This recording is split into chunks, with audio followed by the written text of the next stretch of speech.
All right, let's be real. If you run a cafe, you've probably dealt with barista turnover that feels like a never ending breakup cycle. You hire, you train, you get attached, and then boom, they're gone. It's like speed dating, but way more expensive. I remember a time when I had an incredible barista. Let's call her Sarah. Customers loved her. She could handle a rush like a pro, and her latte art was next level. Then one day she dropped her notice. No warning, just a polite, I've decided to move on. Which, by the way, is just a professional way of saying, good luck figuring this one out without me. I was stunned. What went wrong? Did you know the average cafe loses half its baristas every year? Yep, half. That's like waking up one day and realizing every second person on your team is gone. The reality is, many cafe owners are trying their best, but just aren't sure how to stop the bleeding. It's not always easy to pinpoint exactly why baristas leave, and sometimes the reasons go beyond just pay. Unless they're a bad egg, and let's be honest, in that case, good riddance, you're probably stressing about who will cover that weekend shift. And once you have that priority covered, then it's time to take the opportunity to have an honest conversation. Or if you want to sound all corporate, the exit interview. Now, a lot of cafe owners assume baristas leave because of pay and skip out on this step. And yes, if you pay them like an intern, they will leave. But if baristas are quitting even when you're paying fairly, then it's time to dig deeper. In my case, when I sat down with Sarah, I didn't know what to expect. At first, she kind of danced around the subject, but in so many words, I realized that she felt like there was no upward career mobility in the business. She didn't see my big vision or growth opportunities. And I don't blame her. These were locked in my own head. That kind of hit me hard.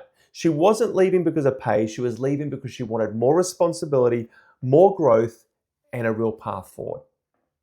It was too late to keep Sarah, but that got me thinking. If I had actually handed over some of the duties I had been holding on to and focused more on growing the business, not only would have I succeeded in retaining a good hire, I would have saved myself the headaches that come with hiring and training. I had to do something differently. Most baristas aren't just looking for a paycheck. They want to feel like they're progressing, learning new skills. If they're stuck in the same role, doing the same thing every day, they'll start looking for something else. By now, if you think keeping good staff doesn't involve any effort, then this video is not for you. Now, aside from career growth and pay, there are a few other reasons to consider, and I'm not talking about the unavoidable circumstances like moving states or health-related matters. If your work environment is a toxic soup where everyone feels like they're surviving an episode of Kitchen Nightmares, they're not going to stick around. Ideally, your baristas should feel like they're part of something bigger. You may be wondering, that all sounds great in theory, but how do you put it all into practice? I'll share 4 proven ways to put you on the right path with your team so that you don't have to hear those dreaded words, "Hey David, do you have a spare moment to talk?" First, build a culture they actually want to work in. Think of a cafe like a band. If the vibe sucks, the best musicians will leave. And let's be real, no one wants to be the drummer in a band that's constantly breaking up. So lead by example. Your attitude sets the tone. Encourage friendships. Baristas stay when they have mates, not just co-workers. Sure, not everyone at work have the same sense of humor or become BFFs, but a shared value system is critical for team success. As an owner, showing appreciation from time to time should not be perceived as a weakness. A simple, "Hey, I saw how you handled that rush.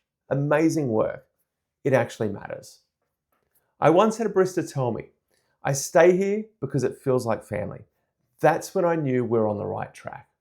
You need to give them a path to grow. If you're just starting up or scaling up, reinforcing your vision and creating leadership paths gives your team a clear path to grow. Perhaps it's new roles like shift leads, trainers, head baristas. Give them something to work towards. Other skill progression with things like coffee education, latte art mastery, and brewing techniques. Another quick and effective way is to implement performance-based perks Things like bonuses, gear, paid workshops, or even just better schedule options. It doesn't have to be massive, but it does need to be meaningful. With culture and growth covered, don't forget the basics. Offer pay and perks that actually matter. Look, I get it. Cafes aren't rolling in cash, but there are ways to add more value, and some of them will not break the bank.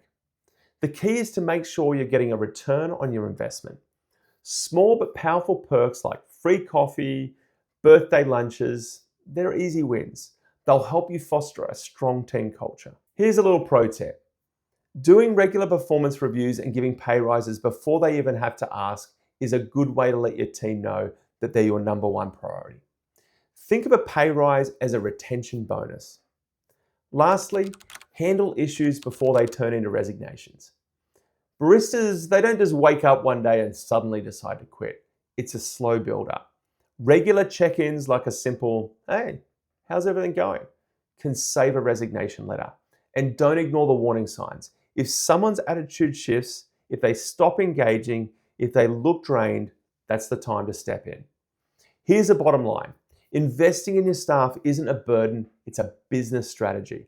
High turnover isn't just frustrating, it's expensive, it's draining, and completely avoidable if you're willing to do the work up front. Your goal shouldn't be just to keep staff, it should be to keep the right staff. The ones who fit your values, contribute to the team, and make your cafe a better place. Otherwise, you'll be stuck with someone who thinks latte art means drawing a smiley face with chocolate syrup. If you're interested in learning more about barista retention, hiring, or recruiting tips, check out the link below. And if you haven't seen the first two videos in this series, go check them out. They'll help you find and hire the right baristas for your cafe. Cheers, and I'll see you all in the next one.